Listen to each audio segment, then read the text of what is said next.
Good morning, Gills fans, and welcome back to Gills in the Blood TV. It's the Monday review, and it's not going to be a good one. Obviously, as we always do, we'd like to reiterate that myself or Boz did not attend the game on Saturday. We was luckily on the drink all day, which helped numb it. Let's have a look at the papers first then, mate. Monday morning, Monday edition of Medway Messenger. AD will be safe.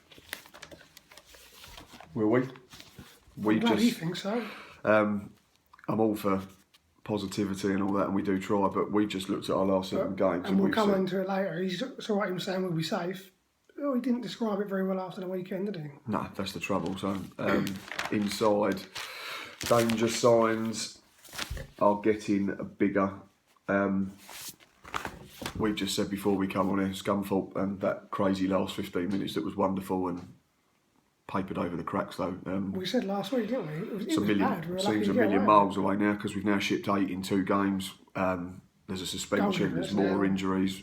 Didn't we just see on the highlights that we've now conceded the most in the division? And didn't you say it's something like the 4th highest in England? Yeah, around that, in the top 4 leagues. So that tells you all you need to know at the moment. That's why we're down there and struggling. AD's done one of his classic AD. Unfortunately, he keeps contradicting himself now because he come out on Friday and I did the match preview and I did the thing from his press conference and he come out and said, I'm not going to dig out individuals, I'm not going to dig us out collectively because the team spirit's brilliant and I don't want to do anything to hinder that. Fast forward 24 hours. Under 12s could defend better. If that's not digging out your team and digging out individuals or as a collective unit, your squad, then I'm not sure what is. We've said it before and we've just said it again, haven't we, before we've come on air. And I mentioned it last week. I said some of the goals we conceded against Bolton, you'd be unhappy with under 5s continually making the same mistake. But AD Pennock's not a fan. AD Pennock's a football manager, like you've just said. I think he's saying what, if he was a fan, what he'd want to hear, but you can't be digging out you're conceding 8 goals in 2 games. You sit them down. You don't do it publicly. Yeah, do it behind closed doors and dig them out and give them a good old-fashioned rollicking or whatever. But you can't come out in the press and say that. In terms of the red card, he said no qualms about it. Both were yellows. No, I mean, we've seen the second one, and the second one's horrid. So, but looking at the match ratings, it tells you all you need to know. Nelson 5, Ehmer 5, Raymond 4, Dickinson 5, Martin 6, Burn 6, Hess 5. Muldoon 6, Dax 6, Parker 6, McDonald 5. Substitutes, Wagstaff 6, List 5. Cundall's not been given a rating because he didn't come on in time. It's not good enough, and we are right back in the mire, I think, aren't we? In terms of Port Vale now having 3 games in hand. They win Tuesday at Coventry, which... The good work done against Southend and Scunthorpe has been undone in space of 4 days. So. Yep. Absolutely ruined, unfortunately. The goal difference is now -16, so effectively you can take that's taking it. You might as well take a point off, because if it comes down to goal difference, we're in severe trouble at the end of the season. And looking at our remaining games, we're going to concede in all of them, aren't we? So, just a quick look in yesterday's Football League paper. Let's try and be a little bit positive. We'll cling on to last week. There's a good interview with Josh Wright. Buzzing Josh is a penalty king. Just a little chat with him regarding obviously that crazy 9-minute treble that he hit from 12 yards last week. But as we've just said, it's done now. It's history, and 8 days later or whatever it is, we're in the absolute mire. Bear with me. But no, it's not good enough. Goal difference is shocking, defending shocking. We're now losing another option for this Saturday against Peterborough, who tend to be decent going forward. They're very similar to us. They score goals, they concede goals. Luckily for us, the headline in the Football League paper tends to concentrate on more on the fact that Rochdale won for their teammate Joe Thompson, who was sadly diagnosed with cancer for a 2nd time last week. And obviously, we all send our best to him. It's one of them. Similar to the breaking news last night as well, this captain who's come out of Derry City. It's just football has no colours. There's no badge allegiance, rivalry. So get well soon, Joe Thompson, obviously, and all sad condolences to everyone affected at Derry City. Who's the name of their captain's escaped me, Ryan, but 27 years old. It's just horrible. Anyway, back to Saturday. Thankfully, they sort of concentrate on that. That one's for Joe, says Dale Boss Hill. But yeah, anyway, in terms of the goals, let's have a look at them individually.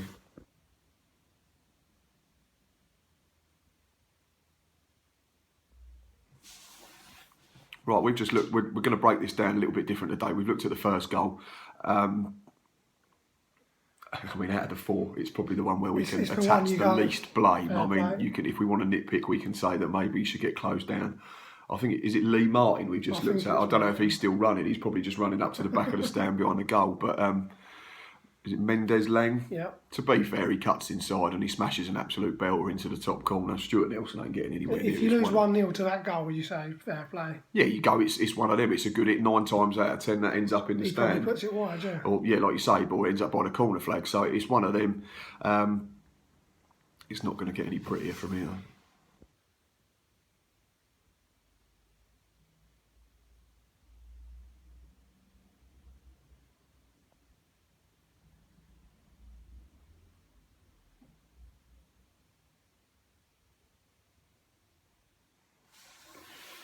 In fairness to us, I thought we scored a half decent leveller, to be fair, looking at it. Mark Byrne does. Parker reacted really well. Yeah. Byrne does well to start with, I think. It's on his weaker foot and it's a decent delivery. And I think if Parker's first header goes in, you go, oh, it's a brilliant finish. But like you just said, he's really alert, doesn't stop, doesn't ball watch or anything. He doesn't stand on his hands on his head, gets back up, gets on with it. And smashes it in the roof of the net. And we were still at that time remotely sober then, weren't we? I think. Yeah, we knew it was we 1-1. might have a chance. And then it didn't stay that way. But their second goal was horrific. Again, Max Ehmer for me, and I've said this, and I like Max Ehmer, but he's struggling at the moment. He's really struggling. Get close. He just jogs alongside him. He's given the bloke 2 yards. It's from one flick on, wasn't it? Over the top. Yeah, and we've just mentioned it, and you look at Zesh Raymond's the other side. So what Zesh Raymond should tell Ehmer if he's been blindsided. And if he thinks Ehmer's not going to win that, Raymond needs to come round behind. Sweep him behind, but he just runs in a straight line back towards his own goal, so that's not cutting off the angles. Ehmer looks like he's treading water. Makes no attempt. I know because if he brings him down and gets sent off, we say he's stupid and he's taking a red card. But there's nothing there. And while we're on him, he's not a captain. Not in a million miles. He's almost in the same boat as Josh Wright was at the start of the year. At least for me, Josh Wright, if we concede and you see him and he's all like trying to get him up, and there's motions and gesticulating and shouting and berating. Ehmer, he just looks like he don't care. And I know he does. I'm not saying he doesn't care, but there's nothing there to get your teammates up. He seems to weigh down heavily on our players. But he's been horrible for a few weeks now, and I try to stick up for him. I do like Max Ehmer. Everyone knows about my wonderful song that I did last year. But he's really, really struggling. He looks. And as someone pointed out on Twitter the other day, he's been the only consistent in that back 3 or 4. So is he the consistent or is he the problem? It's not sure. Anyway, goal number 3.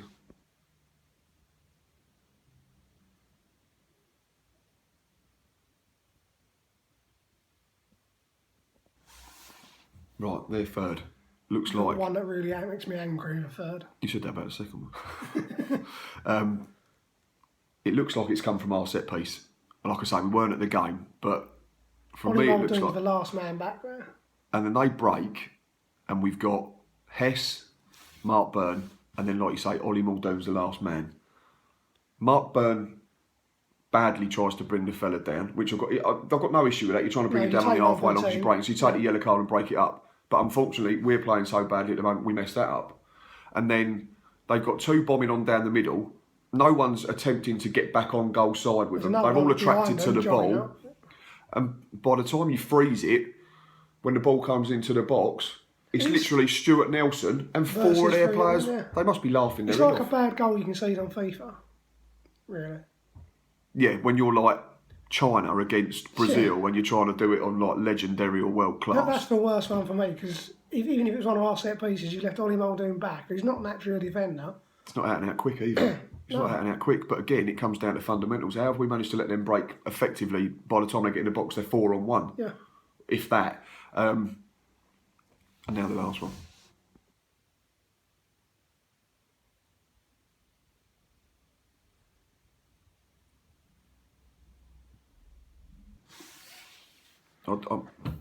You've said it and I've said it. I don't want to dig out Mitchell Dickinson too much because he's coming into a team with bereft of confidence, bereft of wins, conceding back three, and left back ridiculous amounts. He does get done, but he looks weak and like he's maybe not played it's just tired. I mean, he's not used to starting games. Could be, yeah.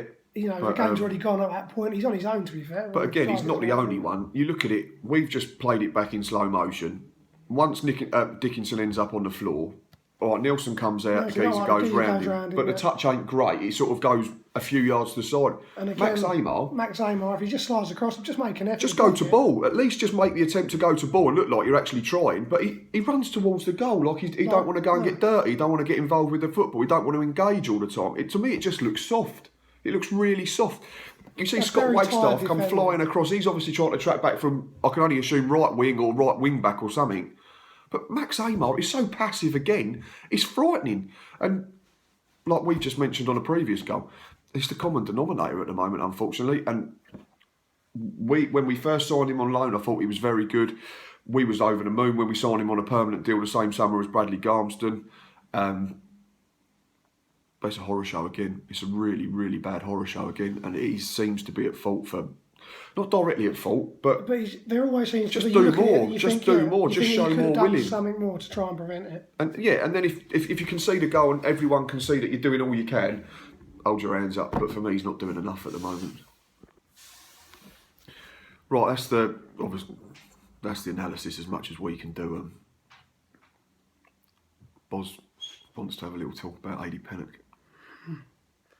Well, when the appointment was made, I said to you, I've tweeted it, I've said to a lot of people, very underwhelmed. I thought it was the cheap option, I suppose. I get we're still paying off Edinburgh and his coaching side, but being a club legend doesn't make you immune. Andy Essenthaler, that bloke's got untold stick time and time again. Fair play. Keeps coming back and wants to do his best for the club, as does Pennock, but you look back, he says when he came in, he knew the situation with the signings. The signings haven't been great. We still haven't seen Harry Cornick. We're probably not going to see Thomas Holy between now and the end of the season. Quigley looks good in spells, but it's still short of fitness. Quigley's looked good against, for me, Southend, and since then it's gone downhill, unfortunately. He looks knackered. One thing not in Pennock's favour is that week after week we've got injuries or suspension, so with a squad that's got limited numbers defensively, we've not been able to name the same. Right, I want to pitch in there. Yeah, that's fine, and we've done this before. And you said about we're hindered if we've got injuries, people have to play, and we don't like square pegs, round holes, but sometimes you have to. Yeah. But why for the last two games? And we said this Tuesday when we was in the ground looking at the team before on a match day live before the Bolton game. Lee Martin, naturally left-footed, two great feet. Ollie Muldoon played right back for 60 minutes in that friendly. Not for 1 minute am I saying that team are anywhere near the same level as the League One sides. But he played right back. Then he played half hour in the middle of midfield and he looked all right. No, he looked better than all right. I'm not going to sit here and just slag someone off for the sake of it because we're not playing well. He looked very good. Again, it has to be taken in context. But he's played 2 league games now where he started. We played Lee Martin from the right. And we played Ollie Muldoon from the left. Ollie Muldoon got hung out to dry against and Bolton Moraes on Tuesday. Yeah, I was going to say, didn't nearly all their goals come from that side? But is that, as much as that Ollie Muldoon, you can say that's Ollie Muldoon's fault. Pennock's hung him out to dry for me. He's looked at him in a trial game, and he's probably looked at him in training, playing in certain positions, and then he plays on the other side of the pitch. Lee Martin played right-hand side first half against Scunthorpe, didn't really get a look in, kept cutting inside, kept running into traffic. Yeah. Second half, we got him to the left-hand side of the diamond, he got on the outside, 2 good feet so he can come inside and drop the shoulder from time to time, but the fullback didn't know what to do with him. And then we revert back to playing him from the wrong side again. It's not helping himself, AD, for me at the moment. We haven't got the luxury of playing Ronaldo and Bale on either side, you know. So, first rule, play people on the right side.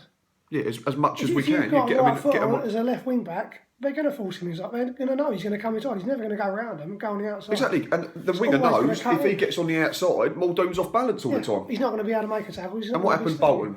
Second goal, got on the outside. Muldoon couldn't get a challenge in because he's on his wrong foot, and we didn't mark in the box. Just didn't learn. Bolton, it was the same mistake. That's when we said a thing about under fives, wasn't it, making mistakes? But we're fans, we're entitled to say that. As a manager of a football club, I don't think you can keep coming out and saying it. We're not the leader of the players. Now, we're not a guy that the players need to be looking to for. But his press conferences, exactly, and his press conferences are getting as crazy as Edinburgh's were again. Because 1 minute he's saying one thing, and then he's contradicting himself. Like I said, Friday, I'm not digging anyone out. Sunday in the paper, oh, we're like under 12s. We might well be like under 12s, AD, but you can't say it in public, I don't think. And it's all right saying it's not your squad and all that, but you've been here 2.5 months now. You've made 6 or 7 signings. Right, we said about, who would you say is about Josh Parker? I was just going to say, Parker's the one I forgot before, but Parker, yeah, he looked decent. And we dug him out. Well, plenty did. I'm not saying personally. You have to give him a chance. He's probably not going to get 20 goals a season, but he's an option. And he's got what, 2 in 7, and he ain't started probably 4 of them. So there's plenty worse, isn't there, at the moment? But from, like you said, AD Pennock, and I love AD Pennock, and I've said that on this channel plenty of times, and I've said it to you, and you've said it. Obviously, it was slightly before your time in terms of going live. But being a club legend don't make you a good football manager, and sadly at the moment it's getting worse. It's down to 4 points. Port Vale played Coventry on Tuesday, so they win that. You think it'll be back to 2 points because Shrewsbury should drop in, I think. And we just looked at the fixture. I don't think Port Vale play at the weekend. So invariably, if we lose at home to Peterborough and Port Vale have won Tuesday night, they could then be 2 points from. They still have 3 games in hand. So you'd fancy them to pick up something in 1 or 2 of them. And we just looked at the remaining fixtures, and if we're being optimistic and saying you don't lose your home games, so say. So who have we got at home? Peterborough, Fleetwood, Millwall, Bristol Rovers, and there's one more. That's the 4. That's it at home. And then we've got 3 away, haven't we? Which is MK Dons, Charlton, and Justin and Northampton. So say you draw your home games, like we said, that's unbeaten. That's 4 points. That's 49. We still need to win one of them 3 away games. So it's got to be the home form. We've got to win one of them 4 home games. That gets us to 40, 48. And then we've got to pinch a win and a draw or 4 draws from somewhere. But it ain't going to be easy because confidence again, as much as it went up after the Scunthorpe win, it's probably at rock bottom again now. We're going to be patched up again for Peterborough. So if we've got available, who knows what the centre-back pairing is going to be against Peterborough? Well, it'll be Dickinson and Ehmer. That's all we've got. But if he likes going as a free, he doesn't like to change it, does he? Unless we have Chris Hurd back. No, don't talk about Chris Hurd. This is a bad enough review as it is. Anyway, I think we've gone on long enough. Scunthorpe seems a long way away now. There is no midweek game this week, which hopefully, in terms of injuries, we might have. Jackson, we might have Ryan Jackson back. Jackson, we might have back. I thought he was close Tuesday. Harry Cornick apparently joins up today. He's put on Instagram today. He's opening his back for Saturday. So there might be a couple back in terms of numbers. What, play Rory centre half? Anyway, Wagstaff centre half. He's played everywhere else. Might as well put him in goal. So, but we're rabbiting on and getting a bit deluded here. We will see you later in the week for AD's press conference, match preview, and then obviously match day live, Peterborough Saturday. Until then, up the Gills.